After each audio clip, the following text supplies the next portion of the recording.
Hi friends, continuing to the chapter The Artist of Falka. And when you fall in love with a beautiful woman, you realize God. Falling in love is the biggest miracle that have been happened over the ages without any correct explanation. So far, I tell you, miracles do happen. Nagina, I have been thinking about you and you're coming into my life. I can't express in the word the kind of ecstaticity and delight I have been feeling right now. I won't ask any questions. I just wish that you stay in my life forever. You are such a great thing that happened in my life. Nothing can replace you. I can say this with a unmoved confidence. You have been such a comfort so far. I thank you from the deepest core of my heart for the kind of warmth, richness, and the beauty you have brought in my life. I think my feeling for you and beyond even platonic, something so intense and authentic which can happen only when with a person like you. You have kindled a new hope in me. Rana, you're the only person I have loved. You can ask for anything from me, and I will give it to you without a word. You are the only person I think about and love. Nagina, after going through so much pain and suffering in my earlier relationship, you are like a fresh breeze in my life. I loved Padmini with so much passion and intensity that I was thinking that this universe would just reward me with her in the end. It happened too. But unfortunately, our difference in the thought came between our living hearts. Eventually, it turned into a battle between liberalism and conservation, and nobody was ready to budge an inch. It was a complete disaster. It broke me to the very core. I know everything, she said, with a tender smile on her face. I know that you know everything. Still, I want to share my deepest pain with you. This have relieved me infinity. I'm glad that you have started sharing with me. You can share whatever you wish to. Sure, I will, Nagina. It is a time for me to go to for some readings and writings. No, Rana, I will come with you. You study, and I will sit somewhere around you. I will be with you like a shadow until you complete your first book. Is that so? Okay, I have no problem. I live in a 1,000 square feet studio apartment with a kitchen and a toilet. It is actually a rundown and old apartment on the 8th floor of this metro city. I had taken the 8th floor flat because, first of all, there would be no noise on the top floor, and secondly, mosquitoes and the flies wouldn't reach here, and the apartment would have a fresh flow of air. When I came here, it was a complete disaster with the rats and such a sneaking smell that I had no idea for how I could enter into. Forgot about the living in it. It is located in the old bylanes of the pathetic. But still, this is what my budget allowed. I have cleaned and painted it all myself and made it livable. But now I am so much to live here that even if you give me a beautiful place to live in, possibly I wouldn't exchange it for this place that I have made my blood and sweat. A flowers in the dirt somewhere in the corner, a dust ridden corner the filthy damps on a dry land with the crumbs. No butterflies, no English time benches giving relief to sahibs and mehasibs. But yes, there is a wildflower I see, dark red and strong and robust, something like a steel, grown up among the striking world around, showing the way and the courage to grow and glitter among the human filth around us. Let me explain. When I look out of my window, I see slum in their pathetic condition and dirty streets everywhere. Earlier, I used to vomit when I would walk out from the home onto the street. I aborted the stench and the filthy conditions. There were a leper and a beggar all around, with a homeless people occupying the streets everywhere. The pot-holdered street, encroachments, and the swarm of humans that results in the conjunctions, these cities are an absolute chess poles, a blank dot on this wonderful planet. Why have the human being created such weirder cities? Living here, I missed Falka so much. A town enveloped in a lush greeny, alive with the twittering of the birds, a constant flow of a gentle breeze, Sion ambience, simple people greeting you every day and a day, a genuine togetherness, originality, village people have so much in them. Whenever I used to walk on the street, people would meet me and sit together for hours. We would discuss the topic importance and unimportance. It was as one of the big family where everybody was out to everybody.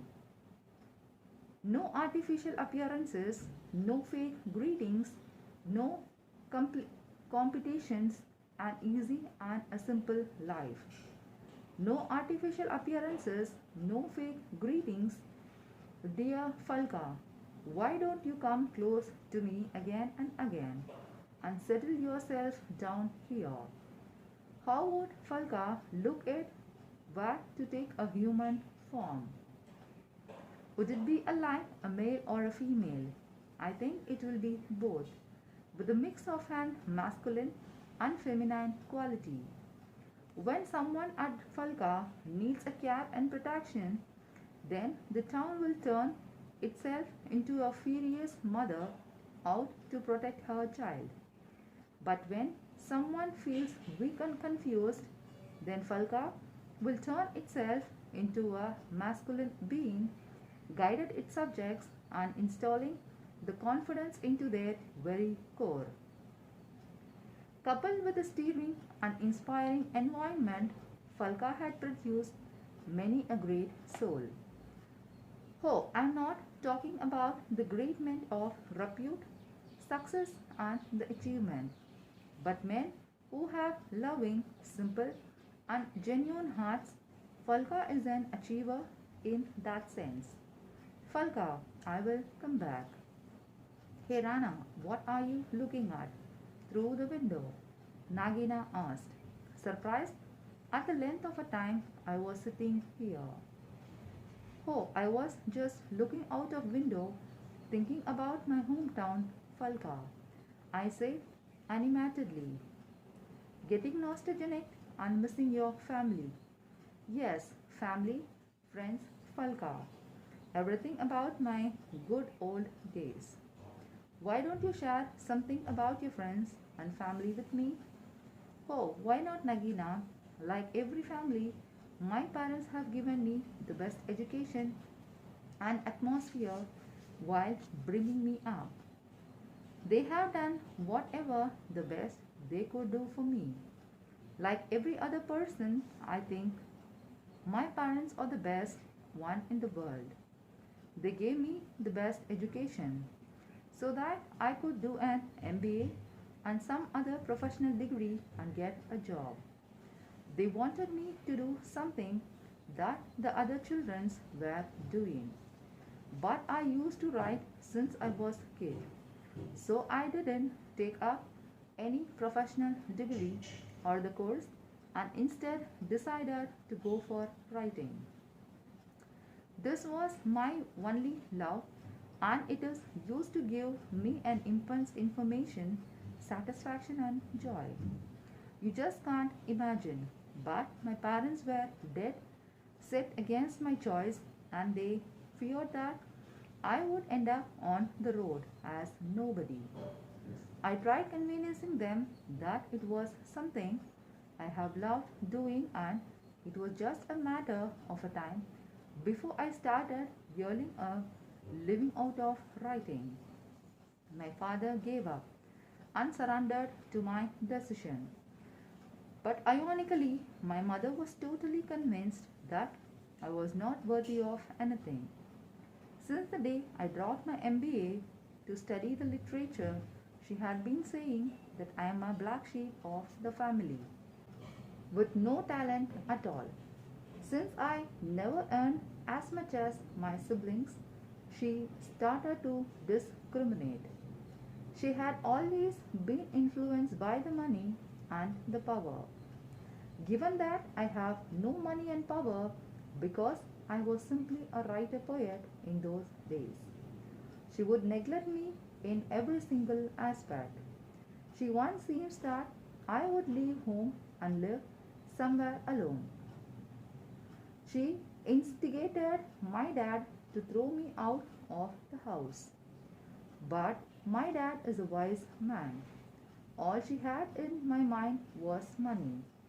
If you provide her money, she would become your mom. No matter whatever wrong you do, I didn't get much support from my home, except from my father and a sister. The rest were either against me or didn't care at all at what I am doing. I am out to prove them all were wrong, and I miss my dad the most. The mystery of an photographer during a cloudy afternoon on a weekend. It was cleaning our basement room. Suddenly, I glanced at an old photo. Over the heap of a rush, with its end, munched my some hungry rat. I rubbed and cleaned the glued dust, but it was sticking hard, with the peaks and the dots of whatever I can't explain. The room was little dark, so I decided to come out and have a closer and deeper look. I saw a boy looking almost like me and was almost like my age. I was stunned, but it was my photo and I had no brother.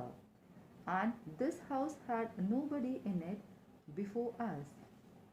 I sat down and thought hard about all my relatives and friends. My God, I said desperately, who is this boy?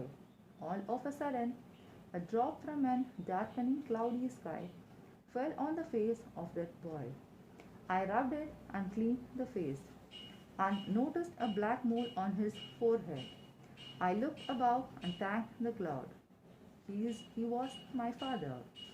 Rana, it is unfortunately that initially things went against you. But now that phase is over and you should forgive everyone. Your mother might have behaved like that out of ignorance, but now it is the time to forgive her and just concentrate on your books. There is no sense in dwelling on such things now. The only thing you have to do is come up with your first book, and we will do it together. It is a grand decision that has created a situation so that you could write your book. You can't blame any single person, they were just the instruments. In the backyard, in the backyard, we have grown broccoli. and mangoes together. In the backyard, we have grown more broccoli and more mangoes together. In the backyard, we have grown enough broccoli and enough mangoes and no hate.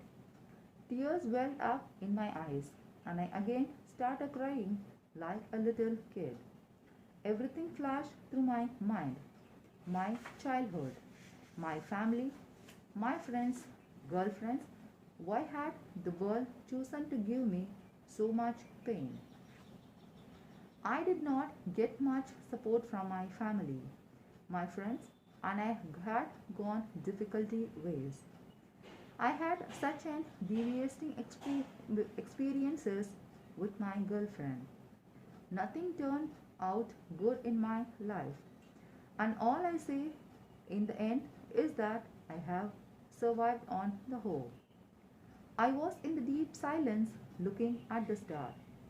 Now it had got dark outside, and the crescent moon was looking so beautiful that the poet in me was fighting to come out and write some lines of the beauty.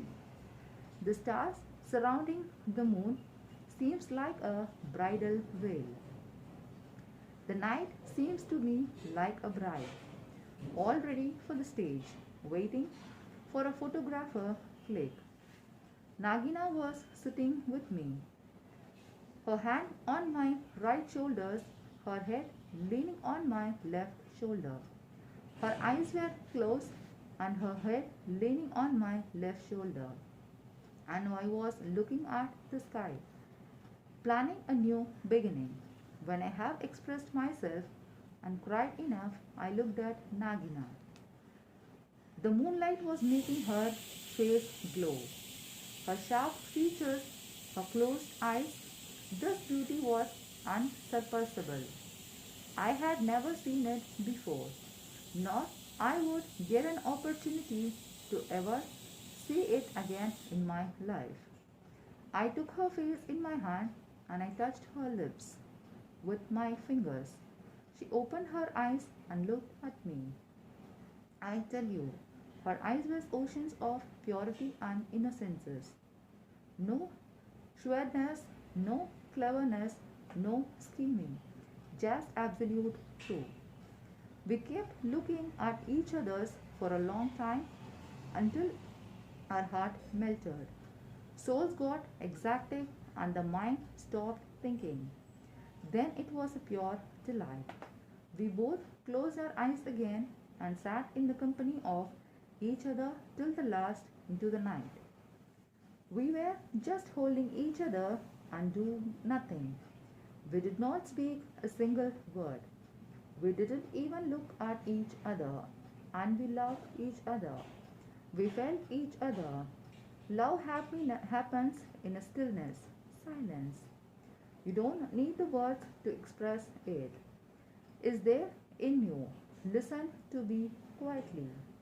The more you go quiet and still, the more you can experience the love. Trust my words. I love you. I do not know where you come from. I do not know where you will go. All I know is I love you. After sitting like that for a long time, we opened our eyes. She took my hands in her hands and started carrying them gently. Her genuine touch had a beautiful assurance. I took her to the bed and we both reclined on the wall adjoining the bed. She leaned on me, her eyes closed. For a while, I moved my fingers on her lips, brought her face closer to the mine, and kissed her gently. It was heavenly experience. She responded with equal gentleness and kept kissing me until she took my hands to her. I tenderly creaked and pressed her. Wonderful. All the while she had kept her eyes closed, while mine ones were open. As the thing started turning intense, she took off while I unbuttoned. Now she opened her eyes and staring kissing my chest. She took my mouth to her and pressed my heart over and started screaming deeper and deeper. She enjoyed it all the more. She moaned when I loved her. She moaned God both of us to explore unfathomable deeps in our love making. Now she had completely lost the control over herself. It seems like she had given herself to me to do whatever I wanted. She was lying next to me, revealed of a lot of fresh. She opened her eyes and looked at me while I looked at her. The idea of art, aesthetics, and beauty all came alive. I pressed myself to her and kissed her all over. She enjoyed every single kiss that I planned on her. Her moans were adding intensively to the ambience.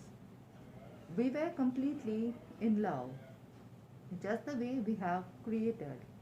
We had started sweating profoundly, and the animal in the us has completely gone wild. She gestured for me to stand. Thus started our session. After all, she was on the other world begins. I pounced on her to the bed after the session, started stroking her all with the power I had while trying with her. All the while, tears were rolling from her eyes. We climaxed at the same time and locked out with a deep satisfaction. All this love make seems more like spiritual sojourn without an iota of a skin or guilt that had been constantly hammered into our midst by the society. Sex is the most natural thing. Its suppressions have created a dangerous society on the verge of a blast. Women are a hard nut to crack. They can be mad, so intensive by the cosmos. It is useless to understand them. All you have to do is to just love them with all your hearts. After the act, she went into the deep sleep. She was looking so beautiful, asleep. I could only wonder at her innocence and charm. Her long hair, swollen eyes, it was beauty in its finest form. I came back to my side of a bed, closed my eyes, and slept like a conqueror who have won over the world. I woke up late in the morning, enjoying a deep sleep after a long time. I opened my eyes with the sun rays directly hitting my face. It was 11 a.m. I had never slept so late. Last night had indeed been an experience of a lifetime. It couldn't have been better. I forced myself eyes open and looked at the other side of the bed. She wasn't there, but I could still feel her presence. I sat up and looked around the room. She wasn't there. Surprised, I looked out of a window at the busy street below. Oh, she was walking on the street towards our building. I observed that nobody could see her.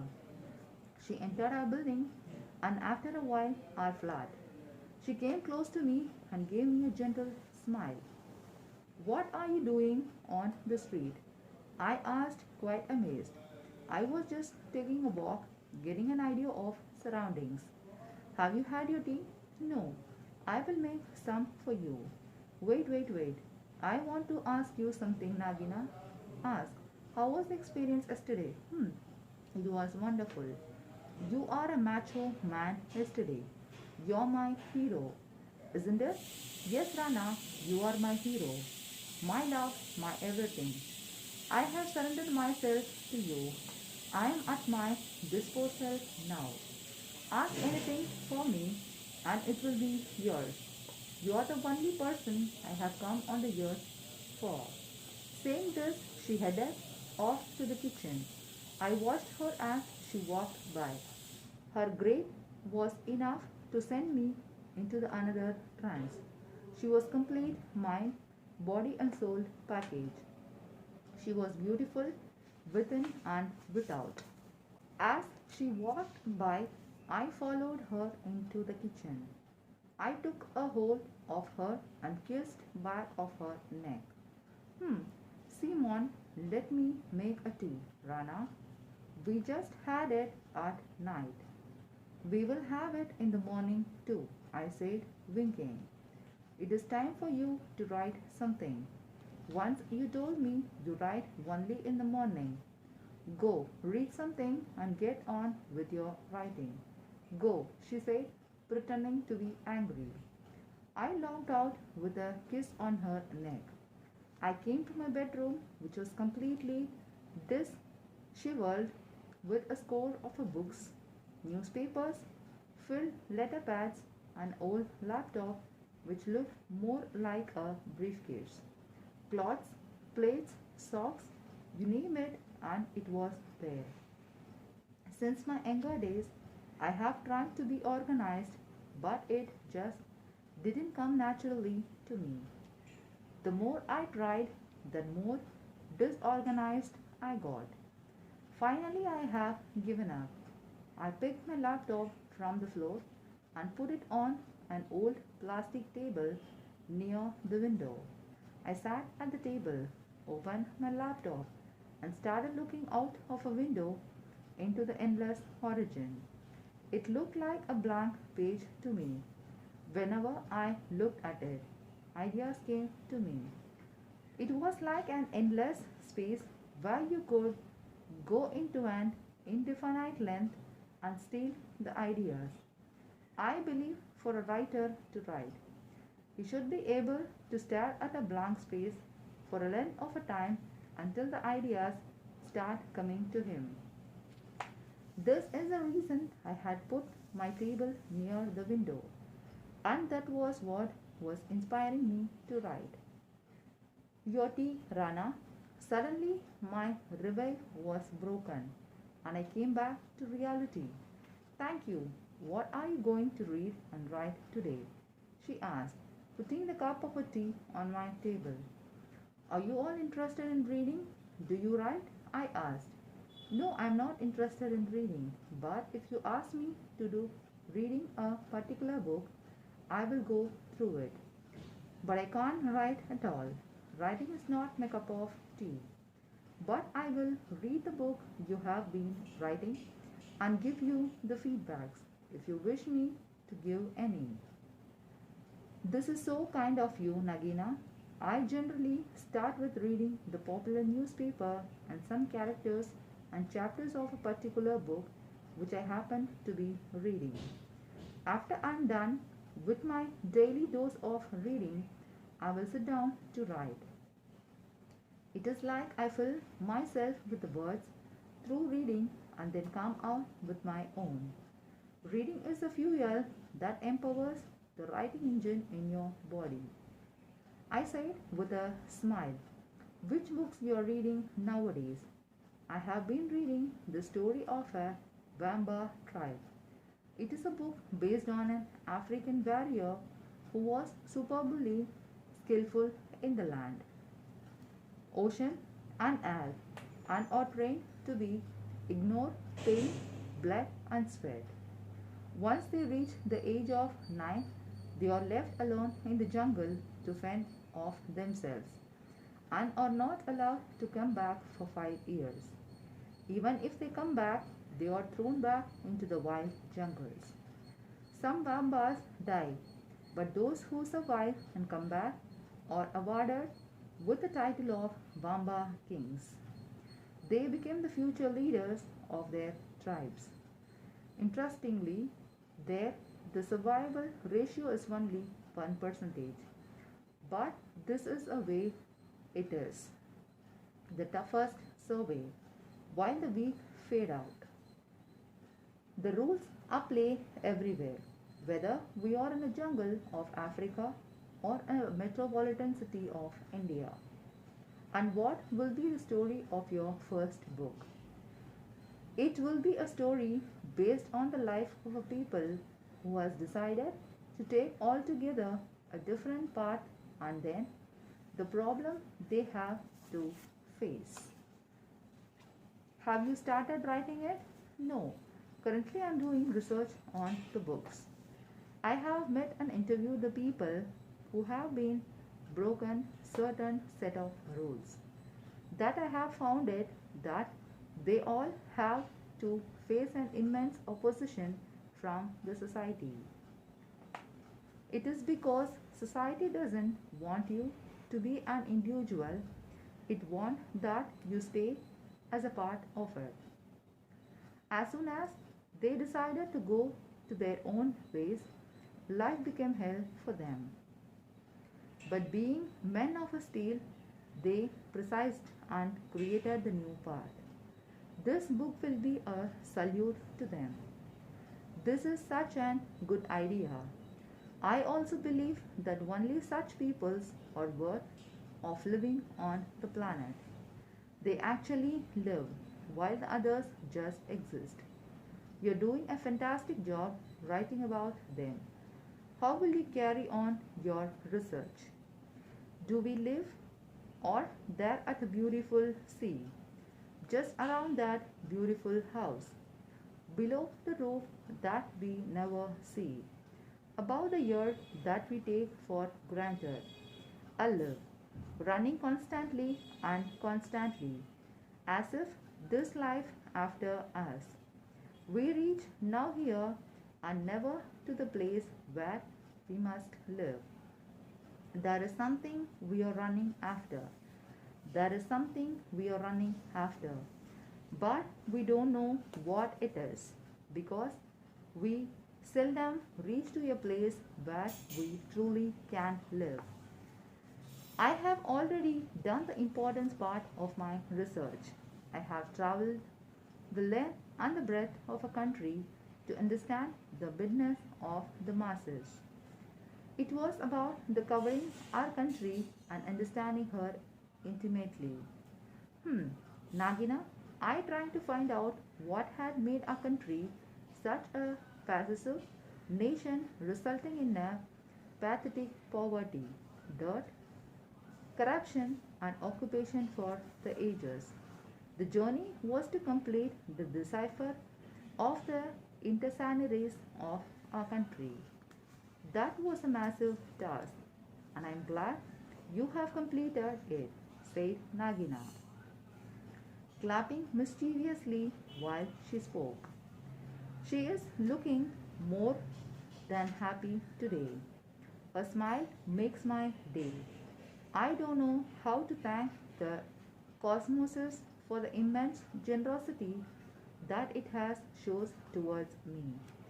Whatever I ask her to do, she does it for me. She always ready for everything. She wants to be a part of everything that is mine. I think she wants to be a part of me. A woman can do so much to a man. I think she wants to be a part of me. Truly, a man is not complete without a woman. Her touch, love, and a care gives altogether a different dimension to the life of a man. A woman can completely transform a man. I have been experiencing it right now. She had brought me so much satisfaction and the bliss in my life in the last couple of the days. I don't know how to show my gratitude. I think I should love her with the same intensity with which she had loved me so far. This is all I can do for her. Without asking for anything else, she has given me so much. It proves how much she would give me once I ask for it. She is a gem of a person, perfect in every sense. So mature, understanding, decent, balanced. I do not want any other person in my life. Hey Rana, what have you been thinking? I see that you always keep thinking, don't you?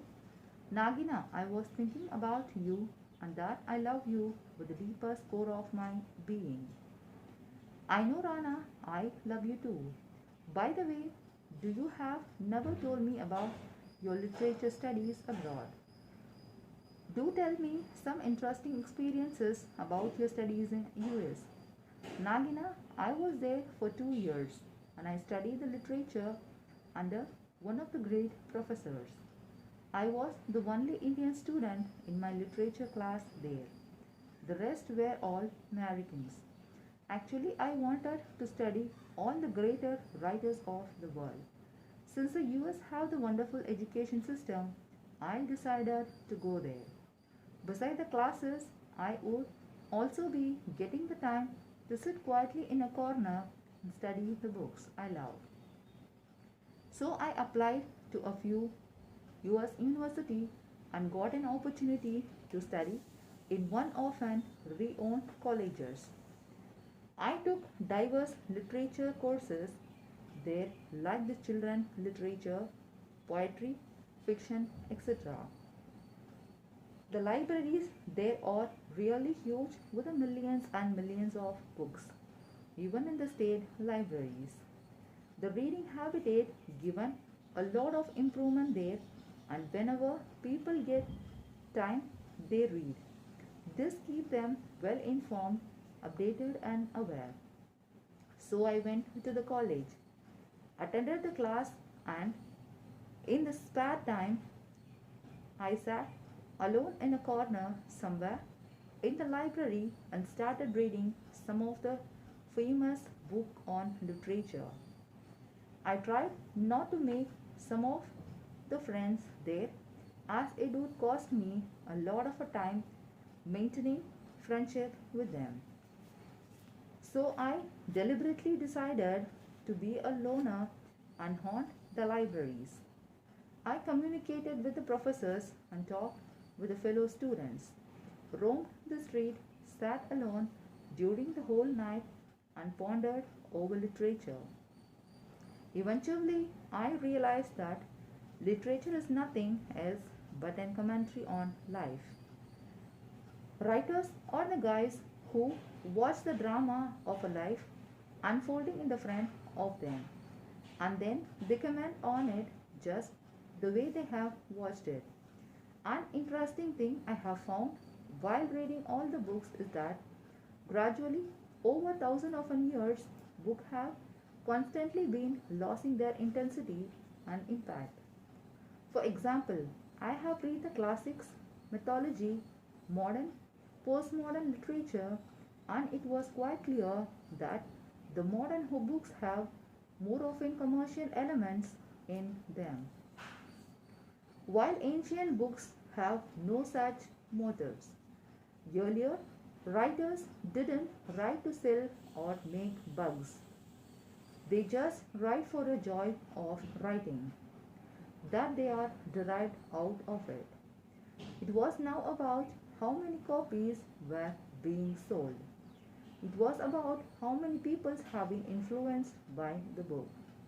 The current situation is altogether different by the market, which is not actually going to help them. Until and unless they start writing for themselves, it won't help. An artist has to understand that the real joy is in writing for oneself. This is what I understood. I went to the US. Usually, I went to the college early in the morning and came back late at night. As I headed to the library after the classes, sitting in a library gave me an enormous joy. Not because I was with the book, but because there was an tranquility around all.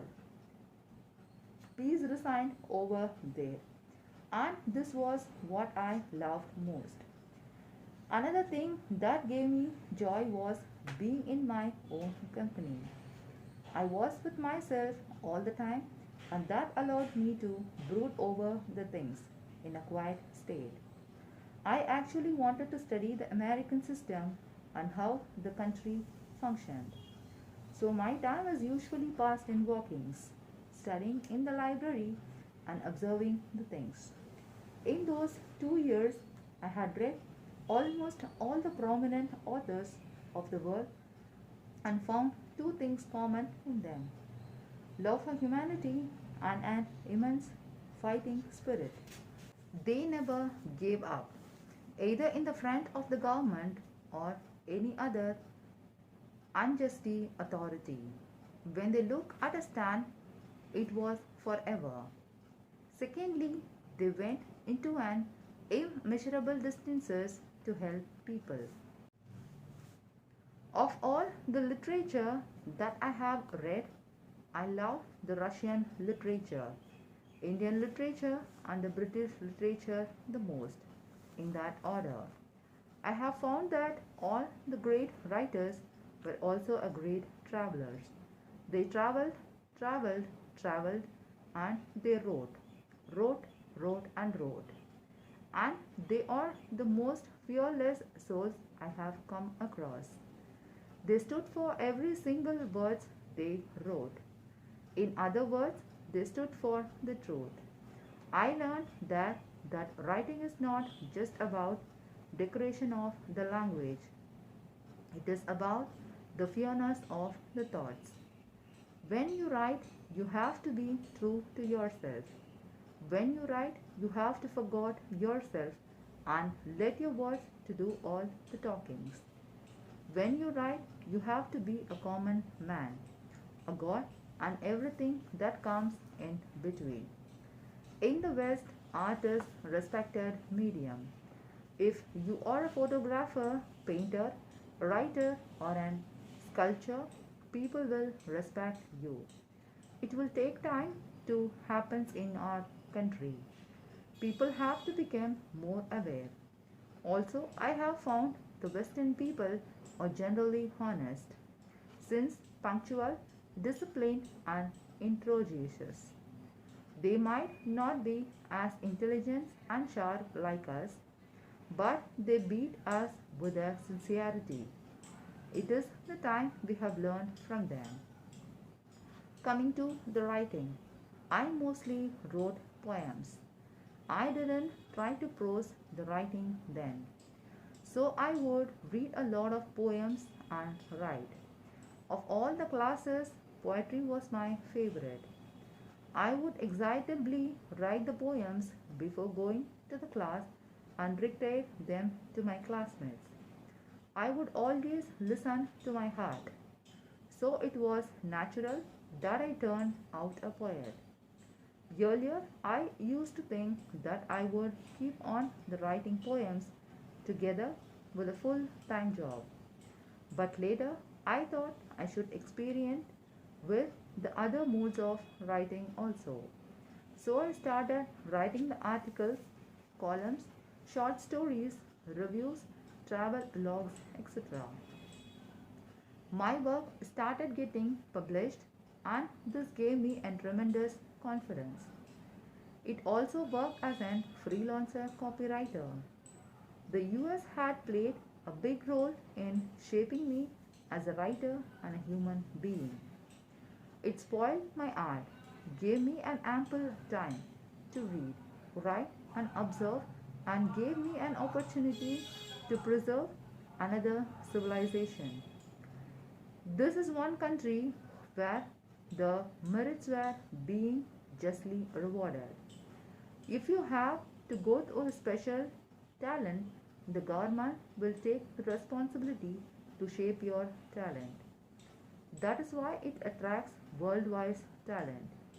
The US respects potentials and believes in developing it. They awarded me with a scholarship, and this made my task very easy. This is how I passed my 2 years in the US. It wasn't just about the literature there, it was about understanding an altogether different civilization. And I wouldn't be wrong if I say it was experience of a lifetime. Rana, as we are newly into a live-in relationship, when are we going for our honeymoon? She asked me with a mischievous wink. Oh, really? Do you really wish to go?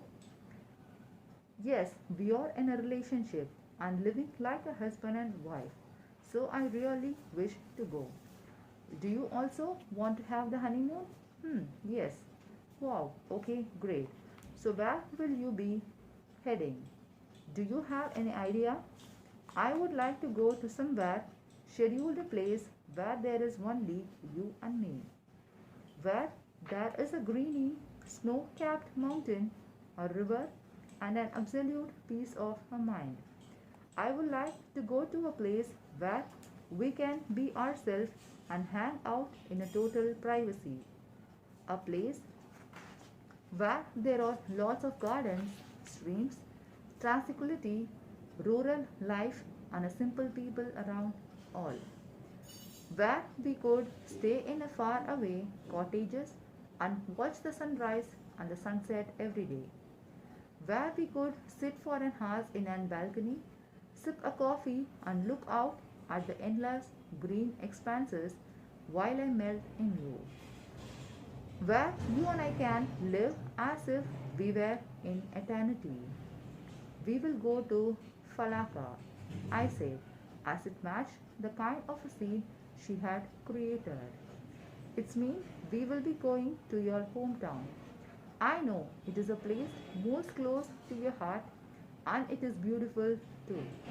Sure, we will go. Yeah, it is just the way you have described. Besides, we will have total privacy as well as being stay on an outskirts where you can enjoy the simple joy of a rural life. That will be a total fun, she said, excited and thrilled. And when we will head to Falaka, probably the day after tomorrow. I have given my bike for repair. As soon as it is get ready, we will leave. Okay, fine. She went into the kitchen to prepare the lunch while I took out some random books from my bookshelf. I was titled Journey and I opened a random page somewhere in the book and started reading a passage. A passage read. While on journey, forget about the destination and the savor the ride. Remember when you walk out from your home to travel, you are leaving your world behind. Do not bring your life, career, passion all on the way. Make sure that you debrand yourself and go out with an absolute no thoughts in your mind. Go out like a clean slate where the details of the journey can be written. It always happens when I pick up a random book and open it at some random place. The particular passages that comes up has some relation to some recent occurrence in my life. For example, as I decided to take up a journey to Falaka, a passage appeared from somewhere and guided me as to how to make the journey an experience of a lifetime. It have been happening with me since the day I have started loving the books. While reading, it is the only book, not me. After falling in love with the books, the trust has never been broken. Since I have an unwavering faith in the books, they have came to my rescue every so often. I believe that if you put an absolute faith in a particular thing, the thing will come to you recruit. That the time of a relationship I had with the book. They have never betrayed me. They loved me back. What is the power working behind this faith factor? What is the secret of all these supernatural things happening? I have no answer yet. Some things are better left to the higher power and we lesser mortal. Continue with our daily task of doing our chosen job. Rana, lunch is ready. Let's have it. We sat down to eat. She believed that we should eat in one plate, which could help us in strengthening our bond. She also believed that the movie of a relationship was to become one of the journey. I never objected to her ideas. She was the one who was more mature and understanding. She knew what we was the best for me and what was not. Was she an enlightened being? The time would tell. So we had our lunch and she went to the sleep while I came back to my table, picked up another book and started reading it. I sharpened my pencil as it gave me a barrier like a feeling. Prepare your weapon before you write. Sharpen them and go them ahead like a missile. It is because when I sit down to write, it is a war going on in my mind. And I sat down to write my first book. The first few lines went like this. Are you doing something different in your life? Have you broken any rules? Have you made a path that others should follow? Have you created something new? Have you done something that you make others say, wow? Have you listened to your heart? Have you ever told your mind to shut up? Have you realized that the best thing in the life happens when you have no money? Have you challenged yourself to try harder the coming days? Have you been an atheist for a while in your life? Have you said to the hell with the tradition? Have you ever kicked the religions on its ass? Have you realized it that the life is all about finding your passion and then going after it wholeheartedly? Have you kissed a girl without telling her and then laughed out loud? You should not be a virgin if you are reading this. Have you traveled all alone and lost your way? Have you lost your way in life? Have you failed in the things which society says that you should pass? Have you told the society to mind her own business? Have you kicked up a storm? Have you cried profoundly? If not, you are weakling. Have you told your co-workers that all the politics they include isn't worthless? Have you yet realized that the tricks is not to play the tricks? Have you told your girl to stay nude when she is with you? Have you completely dominated your girl on and off the bed? If you haven't done the above things, you just exit, you don't live. Start living. Living comes to these who question the established. Buddha says, fear not. We packed our luggages, our bags, and heads off to Falka. We would reach there after 5 hours journey on a Buller Enfield. I had bought this second-hand bullet Enfield so I could travel wherever I wished to, whenever I wished to, and navigate through the most dangerous, untrodden path. I looked bagpiping, and for this, my bike was the best companion. It had taken me to the interiors of the wildest of the jungles, to the steepest mountains, to the secret places where man could neither walk nor go by four-wheelers, to the most treasonous of the desert, to such people where a man could never think of going. A bike was a constant companion to such places. With this bike, I also enjoyed the liberty of pitching my talent anywhere. On our way, we are at Dabas.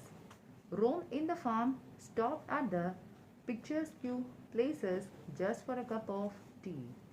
Planned our honeymoon and how we would make it the trip of a lifetime.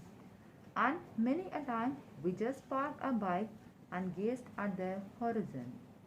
It was a great fun just to stand and do nothing. Sometimes to do nothing wasn't such much fun as doing something. I charged you up. It took us the whole day to reach Falka because of our frequent halts. We had started off in the morning and reached there at 9 p.m. when it was pitch dark in Falka, as Falka is a tourist town. There were numerous cottages available on the outskirts, at the foot of snow-capped mountains, rolling meadows right in the forest. We took one of the most suitable places and settle ourselves in the cottage. We are going to settle here for one full month. Rana, you are such a fantastic person. You made my day. The journey was a great fun. How do you manage to charm the people around you? Ha! See, Mom, Rana says something. It is so romantic today, she said, with such a stunning smile that I could not help kissing her. I kissed her with such a passion and force that all she should utter us. I laughed out loud, and she too. Everything was so unexpected. We were both exhausted by the time we reached. I had ridden the bike the whole day and that too, on uneven rural road. It was a pain in the ass riding on such terrain. But with her by my side, it wasn't such a bad experience. See what a woman could do. Are you tired, Rana? You seems very quiet. Yeah, damn tired. Let's sleep, Nagina. Our mission starts tomorrow. I replied with a wink. It was dark now. Some strange sounds could be heard. It was a forest after all. On the bed, I kissed her on her head. She put her head on my chest, closed her eyes, and then sleep came to me as if would come to a child. It was 6 a.m. I was an early riser. When I opened my eyes, she was still sleeping on my chest. I ran my hand over her hair, her cheeks, nose, lips. She was still sleeping. When she was asleep, she seems like a newborn child, very deep in the sleep, unaware of a world around her.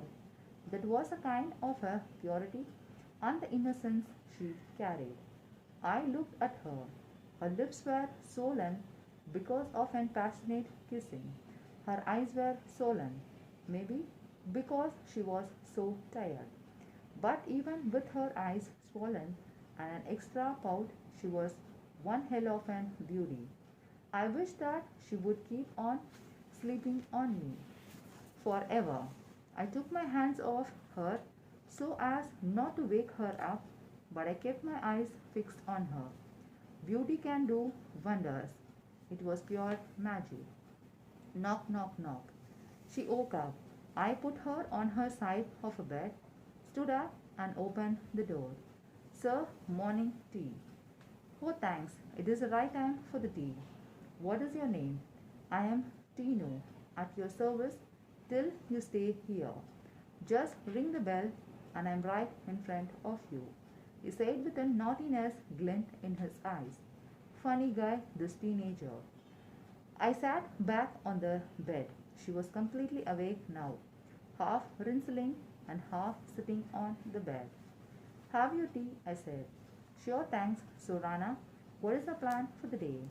You have an idea? I am at your disposal. You have to leave, she said in an authoritative voice. Okay, well, today we will hang up out in the forest. I will show you around some places which might never have seen in your life. The forest of Palka are absolutely safe. So there is no fear of being attacked by the wild animals. All we have to do is explore and have fun. Just you and I. We got ready around 9 a.m. and started walking toward the famous forest of Palka. Surrounded by the snow-scrapped mountains that towers above the plush green foothills that stands below them. As we were walking, she curiously looked at the surroundings, the greenery and the huge trees towering over us. She was getting more and more excited as we walked and started using the phrases like wow, amazing, oh my god, ow, what a scene, Falka is so beautiful, etc. She was not walking straight on the trodden path. Whenever she could find a way somewhere around, she would simply sneak in, all the while holding my hands. On our way, we have found some ruined temples that could not possibly be revived and restored to their old lost glory. There were a waterfalls every now and then, strange rock formation, wildflowers that looked more beautiful than the cultivated one. Wild jungle birds, bigger and swifter than a city bird. Horses, cows, dogs, sheep, and goats. I bet rural life in Fulka had the ability to beat the heaven. This woman from the heaven was finding Fulka more beautiful than her home in stars. Amid the forest, we also saw some village folks walking by with such a glow and happiness on their faces. That is, you would feel like going back to the city again. Such is the power of simplicity. Thank you.